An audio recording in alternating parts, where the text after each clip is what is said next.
Palhetas. Distribuição Sinapse.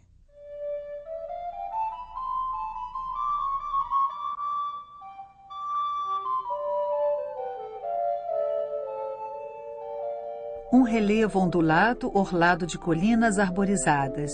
No topo de uma delas, um grupo de casas. No outro, um vilarejo. Em um pequeno vale, entre as folhagens, uma cachoeira sobre um rio. À direita, sob um ramalhete de carvalho, adianta-se um pastor. À esquerda, o tronco de um carvalho se evidencia sobre uma fonte. Uma mulher nua apoia-se na borda com a mão direita. Na mão esquerda, ela segura uma garrafa de cristal. No centro, 3 pessoas estão sentadas na relva. Uma outra mulher nua com o rosto virado para a direita. Ela segura uma flauta. Um rapaz de cabelo claro, bem cacheado, abaixa a cabeça em direção à direita. Do lado dele, um rapaz de cabelo comprido e negro toca um alaúde. Lembrança da Arcádia.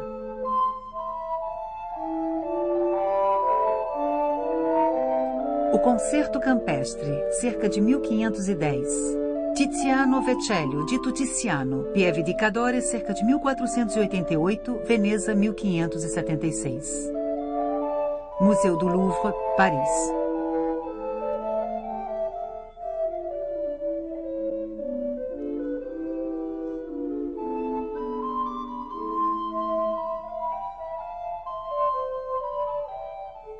O quadro, pintado em Veneza no início do século XVI, reaparece mais de um século e meio após a sua execução. Ele faz parte da coleção de Eberhard Jabach, um banqueiro de origem alemã, naturalizado francês, diretor da Companhia Francesa das Índias Orientais. Os maus negócios obrigam o banqueiro a se desfazer de sua coleção.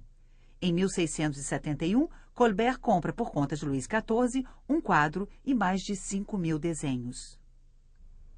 Primeiro pintor do rei, Charles Lebrun, faz, em 1683, o inventário dos 426 quadros que pertenciam então ao monarca.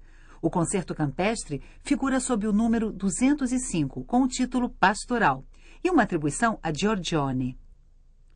As telas costumavam ser integradas aos lambris e, assim, ampliadas ou diminuídas conforme o caso. Colocado nos aposentos do Grande Delfim, em Versalhes, o Concerto Campestre decora o Salão Dourado entre um Rafael e um Tiziano. Com a morte de Luís XIV, a tela é levada para a mansão do Duque d'Antin, em Paris, filho da senhora de Montespan. Ele volta para Versalhes em 1763, sendo colocado na reserva da superintendência do castelo. Ele é enviado ao Louvre em 1792. Continua sendo atribuído a Giorgione, mas doravante sob o título Concerto Campestre. O quadro devia medir cerca de 1,05 m por 1,36 m. Em 1683, ele media 1,30 m por 1,46 m. Em 1709, 1,21 m por 1,69 m. Posteriormente, ele foi reduzido. Atualmente está exposto sob um vidro de proteção antirreflexo e com uma moldura renascentista italiana que esconde os vestígios das ampliações no alto e à direita. O Concerto Campestre é um dos quadros mais famosos do Louvre. Atualmente é atribuído a Tiziano.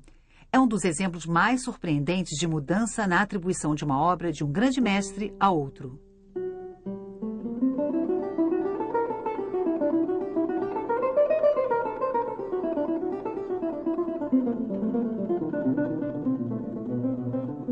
Os pintores venezianos são os primeiros a trabalhar com a tela esticada sobre uma armação, meio de suporte que se populariza por volta do final do século XV. A tela era preparada com auxílio de gesso, um revestimento branco composto de gipso em pó misturado com uma cola animal.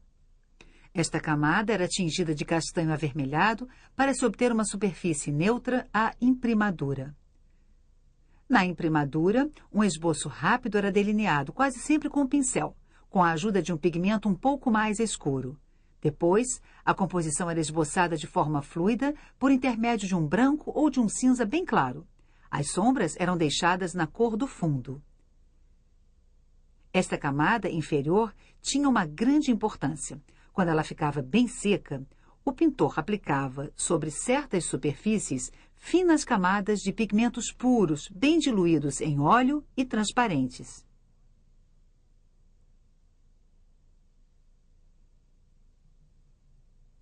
O tom final era produzido pelo acúmulo desses filmes translúcidos ou glacis.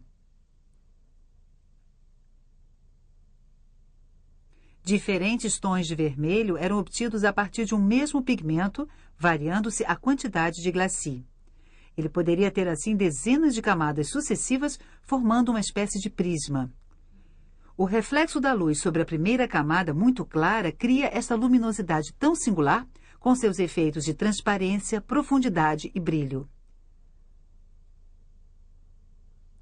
O pintor finalizava o quadro equilibrando todos os seus tons. Os glacis eram reservados aos tecidos, à cor da pele, às madeiras e aos metais. E, é claro, a maior parte das outras superfícies era pintada em plena pasta e com pigmentos opacos. O concerto campestre é coberto por um verniz espesso que amarelou e ficou sujo, escurecendo os corpos e confundindo os azuis e os verdes.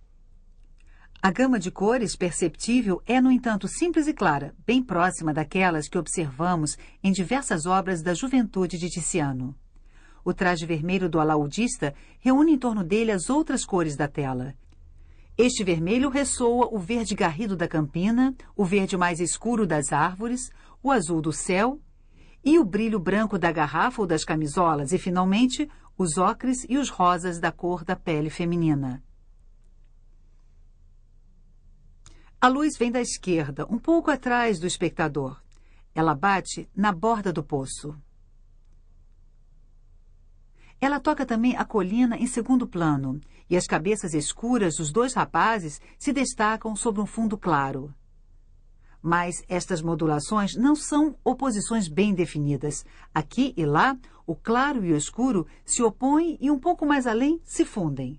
Os mesmos princípios valem para o pastor que passa de uma campina clara a outra, contornando o escuro bosque de árvores.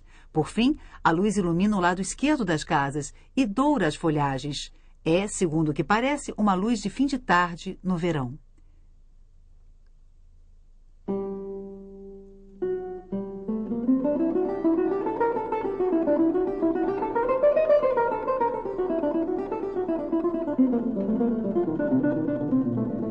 Se o concerto campestre foi atribuído por tanto tempo a Giorgione, é por apresentar múltiplas afinidades com outras obras do pintor veneziano. Le Crépuscule,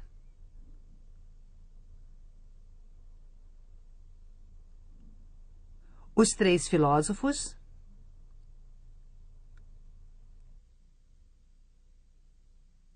A Tempestade. Os quadros formam composições enigmáticas em que os sujeitos ocultos dividem os especialistas, como em diversas obras de Tiziano. Giorgione dá um grande espaço à paisagem, que participa de uma espécie de meditação filosófica e poética, tema que se encontra também nas obras de Tiziano.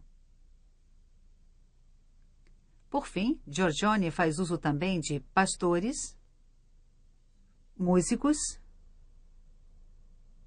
e mulheres de formas generosas. Giorgione e Tiziano trabalham juntos nos afrescos da fachada do Fondaco dei Tedeschi, em Veneza, no ano de 1508. Giorgione tem 31 anos, Tiziano, 20 e poucos. Giorgione morreu em 1510 de uma epidemia de peste. Talvez, segundo uma das versões, Tiziano tenha concluído algumas telas deixadas no ateliê. Mas diversos quadros atribuídos a Giorgione foram durante muito tempo atribuídos ao jovem Tiziano pela maioria dos historiadores. Suzanne e Daniel, A Virgem e o Menino entre Santo Antônio e São Roque, O Concerto. O caso da Vênus adormecida é mais complexo. O rochedo e a silhueta da mulher seriam de Giorgione.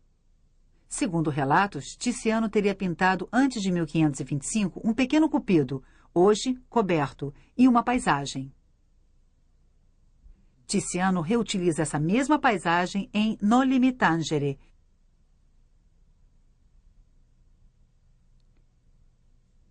E também em O Amor Sagrado e o Amor Profano, mas invertida e acrescida de uma torre. A Vênus adormecida ocupa o maior espaço possível no quadro. Curvas e arredondamentos estão em harmonia com as da paisagem. É a primeira manifestação de um gênero pictórico que teria muitos seguidores. Tiziano, que se prende à Vênus adormecida ao ponto de parafraseá-la,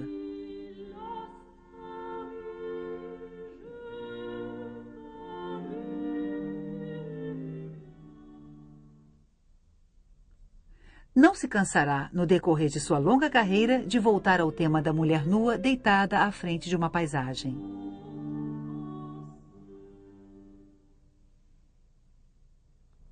Em 1919, Louis Urtic reúne um certo número de indícios a favor de uma atribuição do concerto campestre a Tiziano. Um desenho do British Museum mostra um casal de músicos. Na silhueta da mulher, reconhecemos a flautista do quadro. Observou-se que a mulher não foi desenhada com a mesma tinta. Talvez se trate de um desenho preliminar de Giorgione, conservado e finalizado por Tiziano. A outra parte do desenho conserva o estilo de Tiziano, que reutilizaria anos mais tarde o Cordeiro Adormecido em seu São João Batista.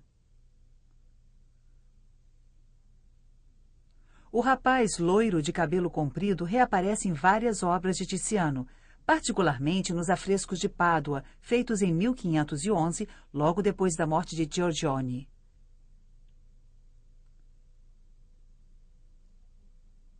O mesmo ocorre com o Alaudista, sendo encontrada uma representação sua nos tais afrescos, e cujo perfil Tiziano reutilizaria para o pastor de A Alegoria da Vida Humana.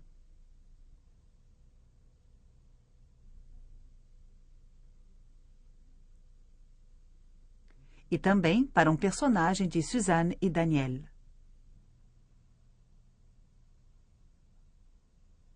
O pastor com seus carneiros é uma espécie de marca registrada das primeiras obras de Tiziano.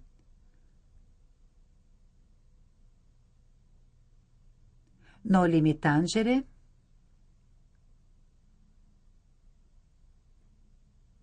O Amor Sagrado e o Amor Profano,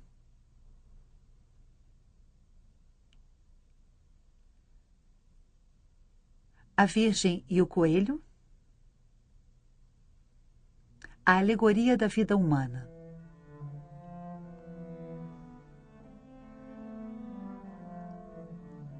A organização do espaço de O Concerto Campestre, através de planos distintos,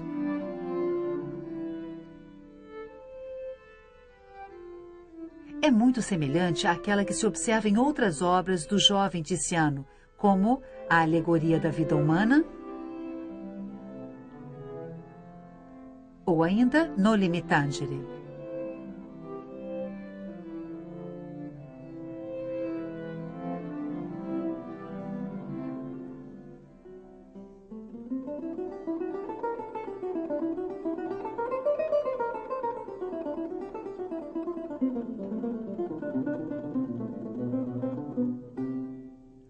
A radiografia destaca a tela de reforço do século XIX e uns poucos elementos da tela original. A densidade da pintura é muito fraca. O quadro foi composto com a ajuda de finíssimos glacis coloridos. Mas no lado esquerdo da tela, a espessura do pigmento é o mais importante. A silhueta da mulher em pé encobre uma primeira versão bem diferente. Originalmente, a mulher era representada de frente, as pernas paralelas, o rosto voltado para o grupo central e o braço esquerdo erguido em direção ao grupo. Esta silhueta traz uma comparação com uma outra pintura de Tiziano, O Amor Sagrado e o Amor Profano. A mulher, à direita, tem uma posição semelhante e oferece uma taça. Talvez Tiziano tenha aproveitado este mesmo desenho de base. Mas a silhueta lembra também uma gravura de Marcantonio Raimondi, de 1508, inspirada em uma obra desaparecida de Giorgione, intitulada A Primavera.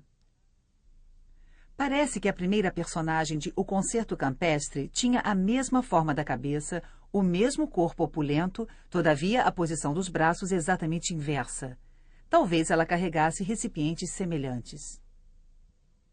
Na realidade, a radiografia mostra em uma posição inferior uma estrutura redonda que poderia ser a abertura de um recipiente. Talvez existisse ali o esboço da posição original da mulher em pé. Ela seguraria com a mão direita a jarra, cuja água despejava no chão.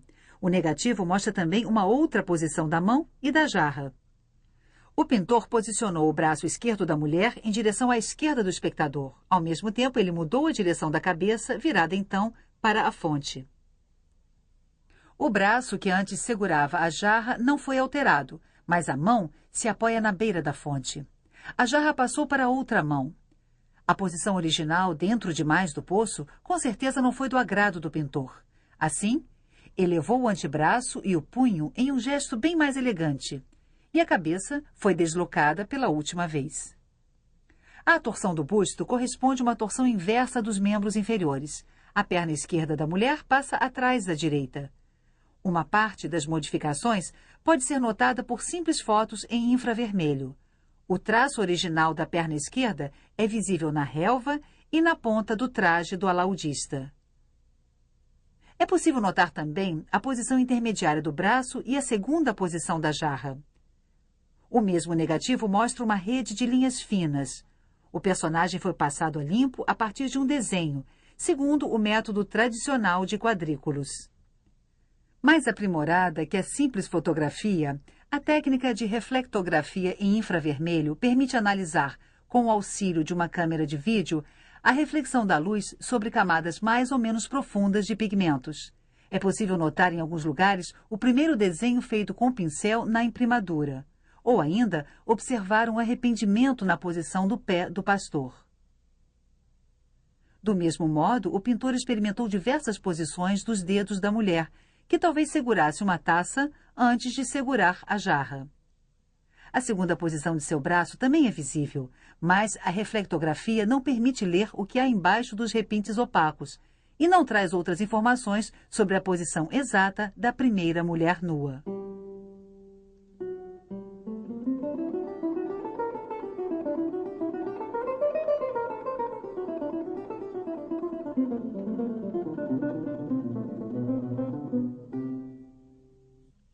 Estamos em uma colina, o sol se põe à esquerda, atrás de nós. Há montanhas a oeste e talvez o mar esteja à frente, a leste.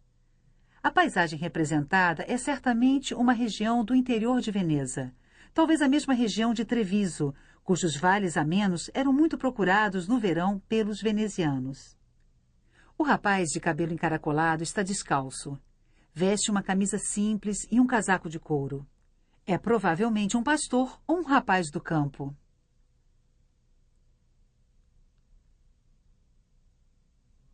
O alaudista usa uma boina de veludo vermelho amarrada com um laço preto, que combina com seu pequeno manto. Este tipo de boina aparece em outros quadros de Tiziano. A roupa de seda é tingida de vermelho de kermes. Esta cor era sinal de luxo, assim como a camisa fina bordada e o modelo de mangas bufantes. O rapaz usa calzes, meias bicolores que indicam que talvez ele pertença a uma confraria, a Companhia della Casa. Estes grupos de 3 rapazes pertenceriam a uma espécie de ordem da cavalaria. Eles se dedicariam à música e acompanhariam diversos eventos da vida veneziana. O rapaz de vermelho veio da cidade e trouxe com ele um instrumento de música caro e frágil, que contrasta com a simples flauta pastoral nas mãos da mulher. O alaúde de 5 cordas duplas, acrescidas de uma prima, é um instrumento frequente nas imagens venezianas da época. E uma das 2 mulheres, embora nua, exibe também as marcas da moda aristocrática. Cabelos presos em coque por um leve véu de seda pendendo sobre os ombros. Mas por que estas moças nuas estariam no campo ao lado de homens vestidos que parecem ignorá-las? Por que a flautista está nua e sentada em uma posição tão desenvolta? O que faz a outra mulher de aparência mais nobre? Teria ido buscar água ou se prepararia para despejá-la na fonte, o que parece absurdo. Poderia se tratar de um simples encontro bucólico em um belo fim de tarde de verão entre dois casais, sendo que um viria da cidade para visitar o outro do campo. Essa explicação sempre pareceu simples demais aos historiadores da arte, que elaboraram hipóteses mais complexas. As duas moças seriam ninfas da floresta, invisíveis aos olhos dos outros personagens, mas reveladas ao espectador pelo pintor como faria um poeta em um poema elegíaco. Isto explicaria o gesto da mulher da esquerda. As ninfas dos rios enchem as fontes. O quadro seria uma alegoria da poesia. Em um baralho de cartas do jogo de tarô dito de Mantegna, impressas em Ferrare por volta de 1468, existe uma figura da poesia. A personagem sentada toca a flauta com uma das mãos e despeja a água em uma fonte com a outra. A figura da música é uma mulher sentada que também toca flauta e tem um alaúde aos pés.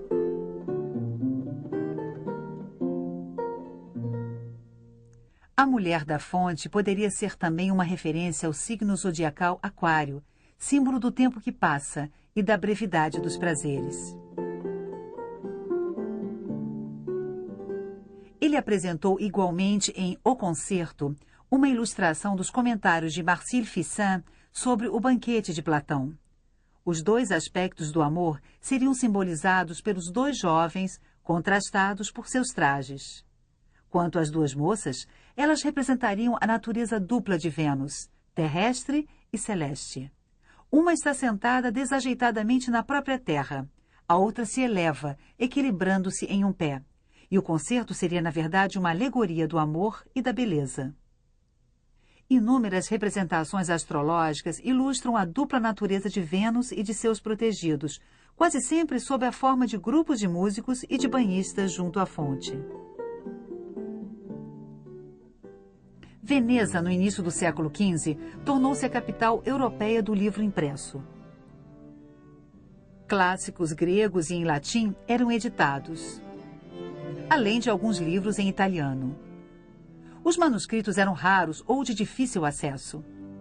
Doravante, os livros estariam na residência de todos os literatos. Muitos quadros de Tiziano são inspirados em escritos antigos.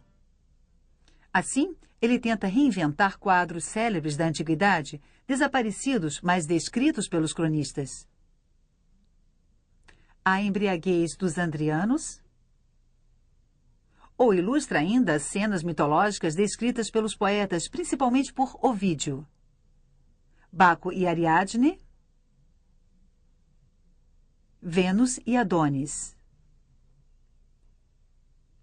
Aliás, Tiziano reutiliza a famosa frase de Horácio, ut pictura poesis, a poesia é como a pintura, e se refere aos seus quadros como poesia.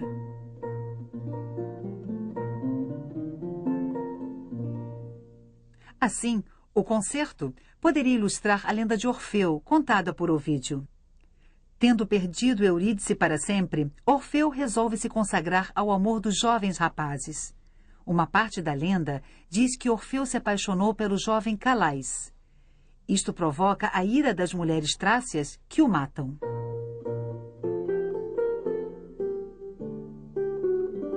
O quadro poderia também evocar o poema de Teócrito sobre a lenda de Dafne, o pastor que teria inventado a poesia bucólica.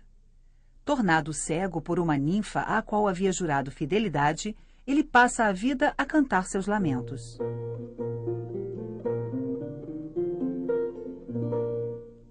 Da mesma forma, o quadro poderia ilustrar várias passagens das bucólicas de Virgílio, em que os pastores de uma Arcádia feliz dialogam e cantam. Arcádia é uma região montanhosa do centro da Grécia. Seus antigos habitantes possuíam a reputação de viver uma espécie de era dourada pastoral, sem convenções, sem problemas, às vezes sem roupas. A música e o canto eram suas principais ocupações. O tema da Arcádia renasce em Veneza no início do século XVI. Um dos maiores sucessos do grande editor Aldo Mannucci, L'Hypnerotomachia Polifili, ou O Sonho de Polífilo, publicado em 1499, foi escrito por um monge, Francesco Colonna. Ilustrada com gravuras, esta narrativa esotérica conta a procura do amor em uma paisagem pastoral repleta de ruínas antigas e inscrições. Ela combina a alegoria espiritual com a apologia do amor carnal. Paisagens, fontes, nus e músicas inspiram tanto Giorgione como Tiziano.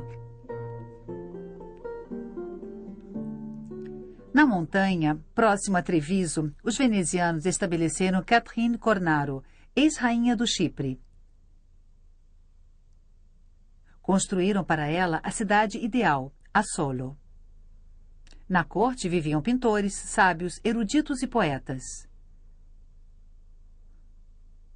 O humanista veneziano Pietro Bembo, amigo de Giorgione e que mais tarde se tornaria amigo de Tiziano, publica em 1505 Gli Assolani, o povo de Assolo. Uma série de discursos de personagens alegóricos sobre o amor.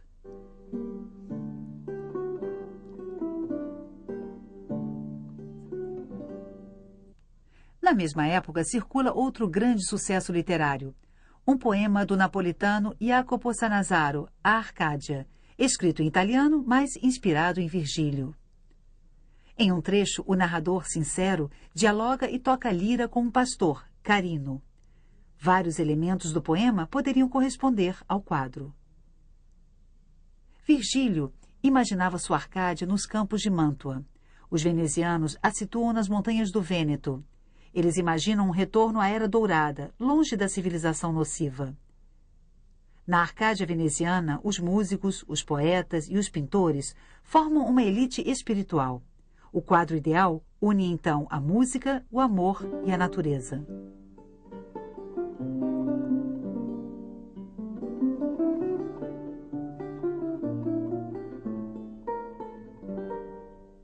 Alaúde e flauta, os dois instrumentos eram considerados incompatíveis. Talvez estejam presentes justamente para representar uma oposição entre a flauta e o alaúde, o masculino e o feminino. Corpos nus na natureza. Cavidades e sombras trazem novas curiosidades, novas indagações. Os vincos e os laços do drapeado parecem ecoar as cavidades e dobras do corpo. Doravante, a pintura traduziria a dimensão erótica da beleza. Se o corpo é tratado como uma paisagem, a própria paisagem é um corpo amoroso. À margem de um desenho atribuído a Giorgione, Le Joueur de Viole, o artista imaginou um tronco de árvore de contornos femininos. Esta mesma árvore é encontrada, só que menos explícita, no desenho que mostra um casal de músicos. Em O Concerto Campestre, o tronco de árvore atrás da fonte se inclina segundo a mesma curvatura da mulher nua. As folhagens do carvalho são densas e frondosas como o cabelo do pastor. Os sucessivos vales do interior ecoam os dos corpos. Com Giorgione e Tiziano, a paisagem se tornou o lugar de uma metáfora erótica.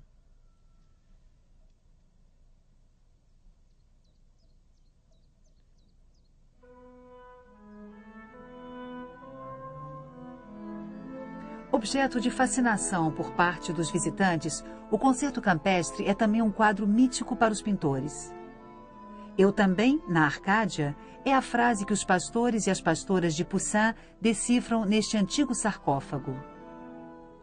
As festas galantes de Watteau parecem reinterpretar, só que desta vez em trajes rococós, as mesmas cenas da Era Dourada. Manet, em 1863, conclui a interpretação mais célebre do Concerto Campestre, O Almoço na Relva. Se as mulheres estão nuas, é porque estão em processo de se despir e banhar. Uma delas, inclusive, está se banhando. Não há mais ninfas nem alusões à mitologia. O olhar irônico sobre uma Arcádia de piqueniques não impedirá a imagem de continuar a assombrar os pintores. Em sua juventude, Cézanne faz uma aquarela que lembra as grandes linhas do quadro. O Concerto Campestre e O Almoço na Relva têm em sua origem um pequeno quadro. pastoral. E o pintor insistiria com obstinação no tema de banhistas em uma natureza saturada de cores.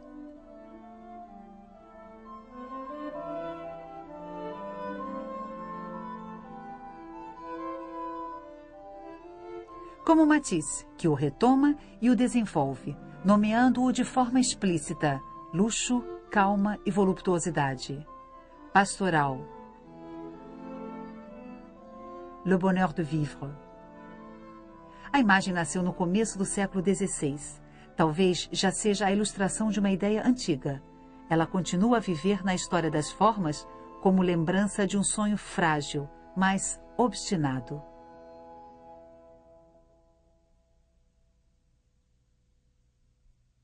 Versão brasileira Audio News.